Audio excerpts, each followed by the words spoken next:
Isa na naman pala to sa mga video ko na late i-upload. Itong araw na to ay araw pala ng Pasko. At pupunta pala kami nito ng Tagaytay at doon kami magsa-celebrate ng Christmas. Sabay tago na rin siguro sa mga inaanak. Charis. Akala mo talaga marami na akong inaanak, iisa lang naman pala yung inaanak ko. So bale 2 AM pala ng madaling araw yan at sinadya talaga naming madaling araw bumiyahe. Para naman hindi kami maabutan ng traffic sa daan kung sakali mang meron. Syempre araw ng Pasko, hindi naman sa bahay lahat nag-celebrate. Alam nyo ba na nag-set talaga ng alarm yung asawa ko dyan for 2 AM? Pero alam nyo ba kung saan kami nagising? Sa ubo lang naman ng anak ko, timing talaga na 2 AM talaga siya inatake ng ubo niya. Nung time talaga na yan, uso talaga yung ubo. Nagkahanda hawa-hawa na nga kami at nauna nga itong bunso ko na si Zakia. Pina-check up na nga rin namin siya niyan at nag-take nga siya ng antibiotic for 7 days. At nung gumaling nga yung bunso ko, eto naman akong pumalit. Diyos ko, itong mga anak ko, pag sinabi talagang gala, walang antok-antok. Gumayak na nga rin kami niyan at mga 3 AM na kami siguro nakaalis. Pero dumaan na nga rin muna kami dito sa Jollibee para mag-almusal.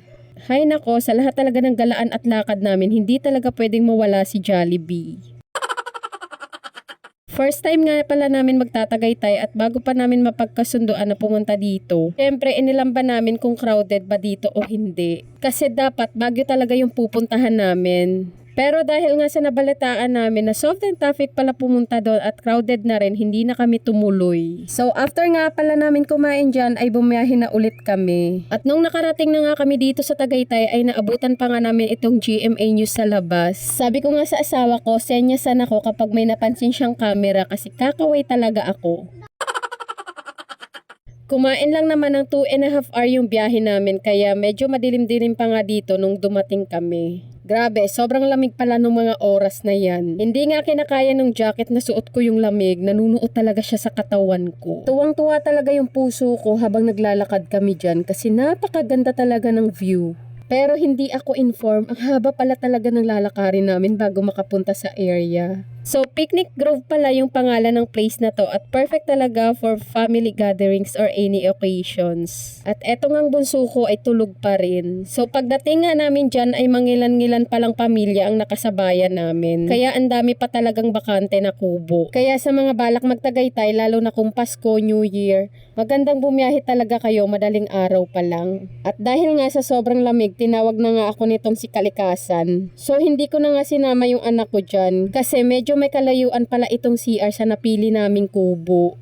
6 AM na nga nung mga oras na to kaya medyo dumarami na rin yung mga taong pumupunta dito. So ayan nga, unti-unti na nga rin na-occupy lahat ng bakanting kubo kanina. Pagkabalik ko nga dito sa kubo namin ay kumain agad ako. Siguro tanghalian ko na rin siguro yan kasi mga 10 AM na yan ng umaga. Yung mga binaon pala naming pagkain dyan, syempre yung mga leftover kagabi sa Noche Buena. At eto ngang dalawa ay buti naman nalibang sa paglalaro. Isa talaga to sa mga kasiyahan natin bilang nanay na makita silang maglaro sa isa't isa. Pero yung sa una lang naglalaro kasi maya-maya may bigla na lang iiyak na isa dyan.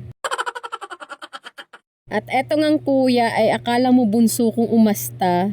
Paano ba naman ibibigay yung headband sa kapatid niya sabay iyak? Lakas mang asar tapos siya lang naman yung iiyak. Mga 11 AM na rin ng umaga yan kaya may araw na pero medyo malamig pa rin yung simoy ng hangin.